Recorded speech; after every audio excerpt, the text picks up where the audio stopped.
7 चक्रास जो हैं इसको एक्टिवेट करने के लिए एक फोकस की और एक कंसंट्रेशन की ज़रूरत पड़ती है।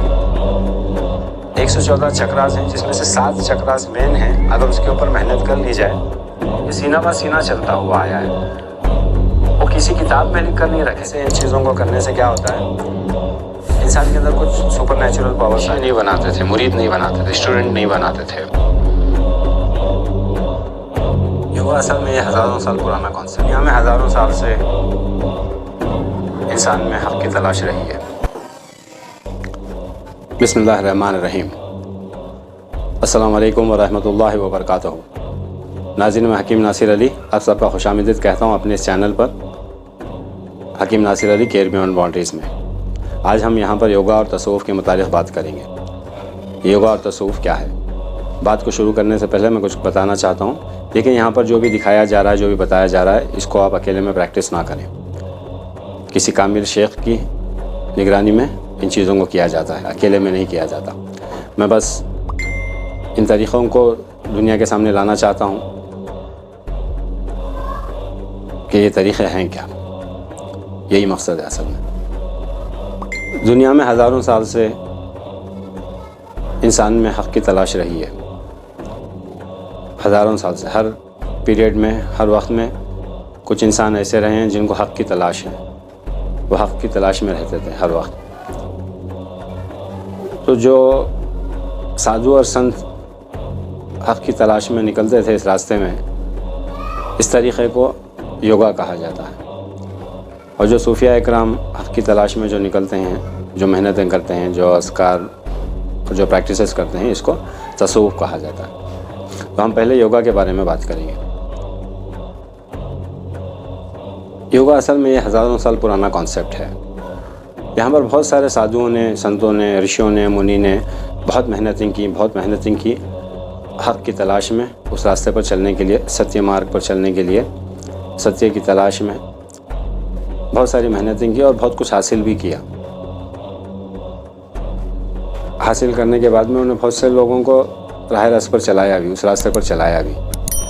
लेकिन साधु संतों में एक चीज़ कॉमन होती थी, उनके अपने अपने तरीक़े होते थे। सबको चलाने का जो तरीक़ा था इस रास्ते पर, इस मार्ग पर, सबका अपना अपना तरीक़ा होता था। लेकिन सब में एक बात ख़ास थी और एक बात कॉमन थी सबके अंदर। ये किसी को भी आसानी से शिष्य नहीं बनाते थे, मुरीद नहीं बनाते थे, स्टूडेंट नहीं बनाते थे। उसकी असल वजह क्या थी कि इस रास्ते पर जब इंसान चलता है ना, तो उसको बहुत सारी प्रैक्टिसेस दिए जाते हैं, बहुत सारे मेडिटेशन दिए जाते हैं, बहुत सारे अस्कार वग़ैरह दिए जाते हैं पढ़ने के लिए। इन चीज़ों को पढ़ने से, इन चीज़ों को करने से क्या होता है, इंसान के अंदर कुछ सुपर नेचुरल पावर्स आ जाती हैं। असल में आकर के वो सुपर नेचुरल पावर इसलिए आती हैं कि जब वो मंजिल मकसूद, जब वो अपने स्थान पर, जब अपने डेस्टिनेशन पर पहुंचता है, तो उस चीज़ को बर्दाश्त करने के लिए, उस चीज़ को समझने के लिए इसके अंदर कुछ सलाहियत चाहिए, बर्दाश्त की ताकत चाहिए, कुछ सलाहियत चाहिए। तो इसके लिए वो जब वो रास्ते में चलता है ना, तो इन द बिगनिंग ही उसको कुछ बहुत सारे पावर्स मिलना शुरू हो जाते हैं। और वाकई जाहिर सी बात है, डेस्टिनेशन पर जाने के बाद में तो और भी बहुत सारे पावर्स उसको मिल जाते हैं। तो इसीलिए ऋषि और मुनि जितने भी थे, साधु संत जितने भी थे, वो जल्दी से किसी को भी स्टूडेंट नहीं बनाते थे, ताकि ये इन पावर्स को हासिल करके कोई गलत इस्तेमाल ना कर दे, अपना और दूसरों का नुकसान ना उठा दे। तो इसके लिए वो उतनी आसानी से स्टूडेंट नहीं बनाते थे। कई साल आकर के ढेली चौक पे येड़ियाँ रखनी पड़ती थी, जब जाकर, जैसे हमारे यहाँ बैच होती है वैसे वहाँ पर दीक्षा होती है साधुओं में, जब जाकर दीक्षा देते थे वो। अच्छा जांच परख कर, पहली बात तो ये काबिल है कि नहीं, ये कर सकता है कि नहीं, उसके बाद में ये कर आगे चलकर सही रहेगा या नहीं, वो देख करके ये प्रैक्टिसेस दिए जाते थे। इसी डर से, ताकि कोई इसका गलत इस्तेमाल ना कर ले, साधु और संतों ने इसको बहुत छुपा के रखा है। ये उनके सीने का राज है। ये सीना बा सीना चलता हुआ आया है। वो किसी किताब में लिख कर नहीं रखे थे। ये इल्म वो सीना ब सीना देते थे। जो उनका स्टूडेंट एकदम परफेक्ट हो जाता था और कामयाब हो जाता था, वो उनको यकीन हो जाता था कि अभी ये चीज़ संभाल लेगा। जैसे हमारे यहाँ पर खिलाफत देते हैं, ऐसे ही वहाँ पर आकर के उसको सीना ब सीना वो इल्म ट्रांसफ़र कर देते थे। मतलब किसी किताब में लिखकर या कहीं लिखकर नहीं रखा है एग्जैक्ट तरीका। मैं स्पिरिचुअल वे की बात कर रहा हूँ, सत्य मार्ग के खोज की जो इस रास्ते पर चलाते थे, मैं उस नॉलेज की बात कर रहा हूँ, उस पर्टिकुलर नॉलेज की। प्लीज़ डोंट मिसअंडरस्टैंड मी। तो वो कहीं लिख कर नहीं रखे, वो सीना ब सीना ही चलता गया।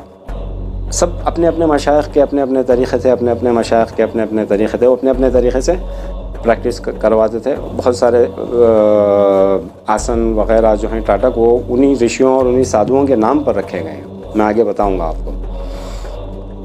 तो इसी तरह ये सारी चीज़ें उन्होंने क्या की, सीना ब सीना ही चलाते गए, सीना ब सीना ही चलाते गए। कहीं किताब में लिख कर नहीं रखा उन्होंने, ताकि इसका कोई गलत इस्तेमाल ना कर ले।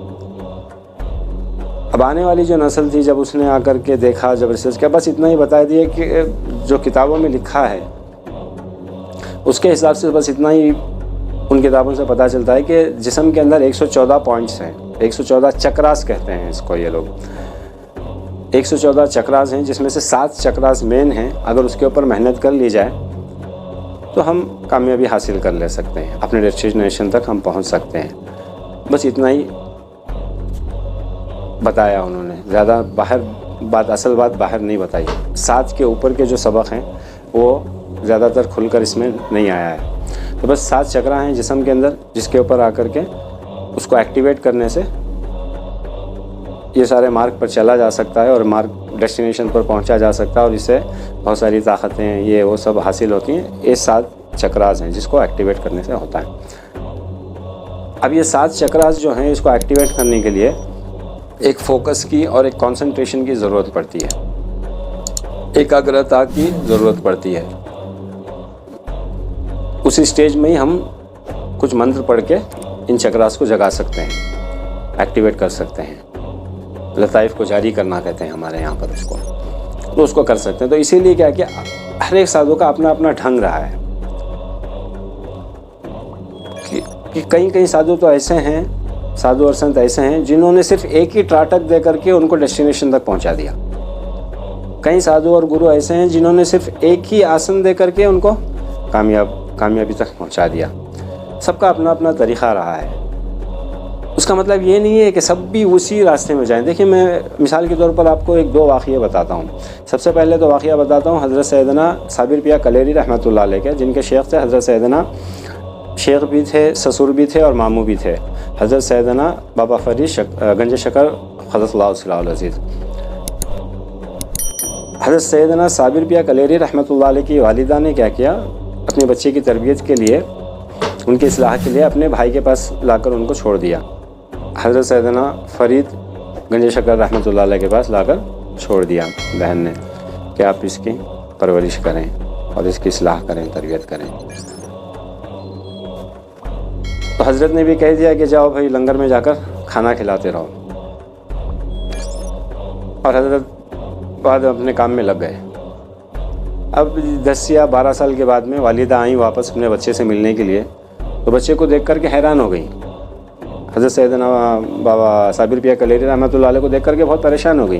बिल्कुल एकदम सूख गया था और बच्चा एकदम बिल्कुल पीला हो गया था। एकदम डर गई माँ और फिर लेकर अपने भाई के पास आ गई। भाई भी देखकर एकदम परेशान हो गए। बोला, ये क्या हाल कर लिया आपने? तो आपने कहने लगा, आपने कहा लंगर में खाना खिलाओ, तो मैं सिर्फ खाना खिला रहा था। खाना खिला रहे थे, खा नहीं रहे थे। 12 साल तक खाना नहीं खाया था। तो वो 12 साल जो लंगर में जो खाना खिला रहे थे लोगों को, उसी ज़िमन में इनके सफ़र तय हो गए। उस प्रैक्टिस में ही आप मंजिल मकसूद तक पहुंच गए। आप उतनी दूर चले गए, सारे रास्ते तय कर लिए आपने, सिर्फ लंगर में खाना खिलाते खिलाते। अब उसका मतलब ये नहीं है कि सबको लंगर को भेज दो। अब उसी तरह आते हैं योगा के अंदर, बहुत बड़े ऋषि हैं, बहुत बड़े गुरु हैं, हठ योग के बहुत बड़े गुरु हैं। ये मत्स्येंद्र नाथ कहते हैं इनको। यह श्री गुरु गोरखनाथ जी के गुरु हैं। अब गोरखनाथ जी के अंदर कुछ कमियां थी, मतलब उनके अंदर आकर के योद्धा ज़्यादा थे और योगी कम थे वो।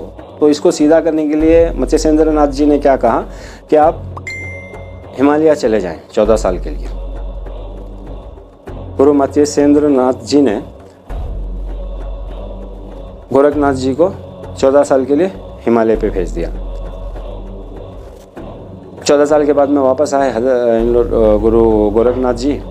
शिष्य ने उनको रोकने की कोशिश की, गोरखनाथ जी को अंदर जाने नहीं दिए। बोले नहीं, आपको अंदर जाने का मना किया गया है। तो बोले उनको ढकेल करके वो अंदर चले गए। देखा तो अंदर गुरु नहीं थे। तो फिर आकर बाहर शिष्य से पूछा कि गुरु कहाँ गए हैं। तो उन्होंने जवाब नहीं दिया कि गुरु कहाँ गए हैं। तो उन्होंने अपनी ताकतों से उसके दिमाग से ये बात को पढ़ लिया, ले लिया। ले लेने के बाद में उनको पता चल गया कि उनके गुरु कहाँ हैं। तब जब वहाँ पहुँचे तो वहाँ से भी गुरु चले गए और वहाँ पर एक शिष्य को एक बात बताकर चले गए कि जब गोरखनाथ यहाँ पर आएँ तो इनको कहना कि फिर 14 साल के लिए जाएँ। आपके अंदर अभी वो कमियाँ पूरी नहीं हुई हैं। आपने जो साधु के साथ में जो गेट कीपर था वहाँ पे जो उसके साथ में सलूक किया है, उसकी वजह से आप फिर 14 साल के लिए जाएँ करके बोल के श्री गुरु मत्स्येंद्र नाथ जी ने गोरखनाथ जी के लिए ये पैगाम छोड़ दिया। अब श्री गुरु गोरखनाथ जी थे, वो अपने गुरु से बहुत मोहब्बत करते थे, बहुत प्यार करते थे। तो फिर इतने साल मैं आपसे दूर नहीं रह सकता, मेरे लिए कोई एक आसान रास्ता बताएं करके बोला उन्होंने। तो आपने कहा कि एक ऐसी पोजीशन में बैठो जो सबसे मुश्किल हो। ऐसी पोजीशन में अगर तुम 7 साल बैठ लोगे तो मैं 7 साल में ही इसको ख़त्म कर देता हूँ। इस आसन को कहते हैं गोरखनाथ आसन। आपको स्क्रीन पे दिखाई दे रही है पोस्टर, आप देख लीजिए। ये सिर्फ उंगलियों के बल पर, एक पैर की उंगलियों के बल पर बैठा जाता है इस कंडीशन में। अब ज़रूरी नहीं है कि आप सबको भी गोरखनाथ आसन दे दें, अब ज़रूरी नहीं है कि आप सबको भी 14 साल वनवास दे दें। अपने अपने गुरुओं का अपना अपना तरीक़ा रहा है। वो अपने अपने तरीक़े से अपने अपने गुरुओं को और शिष्यों को तैयार करते थे। सबका अपना अपना तरीक़ा रहा है। कोई एक ही आसन देते थे, उसी में कामयाब हो जाते थे। कोई एक आसन देते थे, कोई एक त्राटक देते थे, कोई एक मुद्रा दे देते थे, इसी में काम चल जाता था। तो ज़रूरी नहीं है कि आप सारे आसन करो, ज़रूरी नहीं है कि आप सारे मुद्राएं करो, ज़रूरी नहीं है कि आप सारे के सारे त्राटक करो। आप पहले योगा को समझें। किसी के ऊपर थोपने से पहले आप योगा को समझें। ये प्रैक्टिसेस किस लिए कराए जाते थे, कौन कराता था, क्यों कराता था, इसका असल मकसद क्या था, और हर एक आदमी के लिए अलग अलग क्यों करते थे। पहले आप योगा को समझें, एकदम इम्पोज ना कर दें किसी के भी ऊपर। तो आइए चलिए देखते हैं। जो यहाँ पर जो मैं प्रैक्टिसेस बता रहा हूँ, एक्चुअली स्टार्टिंग हम प्रैक्टिसेस से कर रहे हैं। तो मैंने तसव्वुफ़ और योगा के दोनों प्रैक्टिसेस को एक ही साथ में बता रहा हूँ, क्योंकि दोनों एक ही हैं, सिर्फ हमारे नाम अलग अलग हैं। जैसे मैंने आपको अपने जो 3 मैंने असबाक दिए हैं, उसके अंदर जो मैंने दूसरा असबाक दिया था बिंदु त्राटक, इसको योगा में बिंदु त्राटक कहते हैं, लेकिन हम लोग इसको तसव्वुफ़ में नुक्ता भी नहीं कहते हैं। तो ये पूरे आसन, त्राटक वगैरह सारे के सारे तसव्वुफ़ में हैं। जो योगा में हैं वो तसव्वुफ़ में भी पूरे के पूरे हैं, बस इसके नाम अलग अलग हैं। इसीलिए मैं सिर्फ एक 10 कुछ मुद्रा और कुछ त्राटक और कुछ आसन प्राणायाम बता रहा हूँ, जो कि जनरली अब ज़्यादातर गुरु यही इस्तेमाल करते हैं। दूसरे आकर के उतने बड़े बड़े आसन, उतने बड़े बड़े त्राटक वगैरह नहीं देते हैं, बस इतने में ही शिष्य को वहाँ तक लेकर चले जाते हैं। तो मैं कुछ प्रैक्टिसेस जो पहले बता रहा हूँ उसमें मैं दोनों को एक ही साथ में कवर कर रहा हूँ। उसके बाद में मैं चक्रास के ऊपर बात करूँगा इंशाल्लाह। फिर उसके बाद में तसव्वुफ़ के बारे में हम कंप्लीट डिटेल से बात करेंगे इंशाल्लाह। तो प्लीज़ आप आगे का जो भी है वो बोर्ड पर देख लें इंशाल्लाह। देखिए, पहले हम अशगाल के बारे में बात करते हैं। मैं आपको इसकी एक PDF कॉपी टेलीग्राम ग्रुप पे शेयर कर दूँगा। अगर आपको यहाँ पर देखने में कोई दिक्कत हो रही है तो आप उसकी फ़िक्र ना करें, वो मैं आपको एक कॉपी भेज दूँगा और इसको भी मैं जूम करके आगे प्ले करूँगा। तो पहले आते हैं हम अशगाल के ऊपर। देखिए, पहला अशगाल है बिंदु त्राटक।